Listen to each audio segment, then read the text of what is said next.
If you were 25 years old, you're hungry, you take on a little bit more risk, and you want to start a portfolio with only, let's say, $10,000 to your name, how would you invest $10,000 today for 25? It's a hard question, because I would be saying, if you're 25 and it's $10,000, you can fuck it up and it won't change your life. But if you get it right, it'll change your life. Now, so that says, okay, let's take some risk. The issue is where?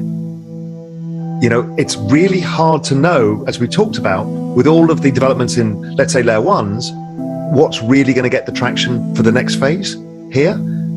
I don't know. Is it going to be NFTs? Well, you really have to know what you're doing, and maybe you should spend the time. You know, you probably need to put your 1,000 hours in to start just figuring out, okay, what is my specialization? Where do I think I can understand the market better?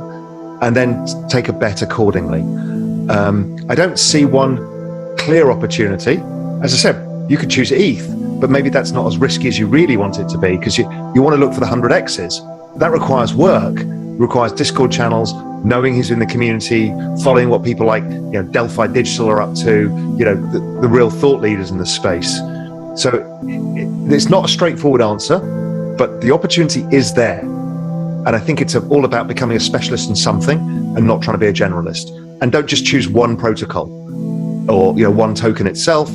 Choose a range or a particular area that you think you understand, learn everything about it, and then decide where to take that risk and where the good bets can lie. So maybe it's DeFi that you're interested in. Then you can look at, okay, what's something really new and upcoming that you think might be groundbreaking and it's got some amazing investors in it. Okay, maybe you take a position in that, but also in Aave, you know, as a balance to your portfolio to make sure that you don't screw it up by just taking too much risk in one go and getting it wrong on one single bet. What we're seeing is the network, so the digital asset ecosystem hasn't grown a lot in new users. So everyone's been thrashing around internally, you know, buying NFTs, buying DeFi, selling DeFi, buying layer one, selling layer ones, but, you know, that's what they're doing. One bet that's obvious to me that's coming, in fact, there's two bets that I'm starting to think about. One is a resurgence of DeFi, because, you know, institutions, hedge funds, everybody's looking at this space. So I think there lies a big opportunity. The other opportunity that's pretty overlooked is interoperability. So the way of moving assets cross chains. So that's a really interesting area for somebody to get to know, because if we're right about the metaverse, we said part of the key functionality is pick up shit up here and move it over there, right? If that's Ethereum and that's Solana, we need to solve that. Same with digital identity, that needs to move across everywhere and be applicable everywhere, not just in your ETH wallet. So I think those two things feel like they haven't pumped recently and probably deserve the market's attention at some point. I think that social tokens, and I've talked about this, I think even with you guys before, is social tokens are still not on people's radar screens. They don't really understand it. I think the Bored Ape Yacht Club 8 token is going to be something that will show to people the power of social tokens and why they're different to NFTs.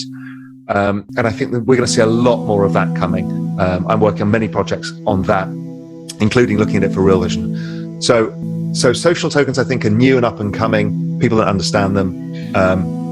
DeFi, interoperability. Zoom out.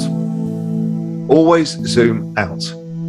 If we're looking at this as a 10 or 20-year trend of an emerging technology that's being adopted at record rates, zoom out of the noise of Twitter or Reddit or wherever you hang out and look at the long-term log chart and say, is this price action meaningful or not?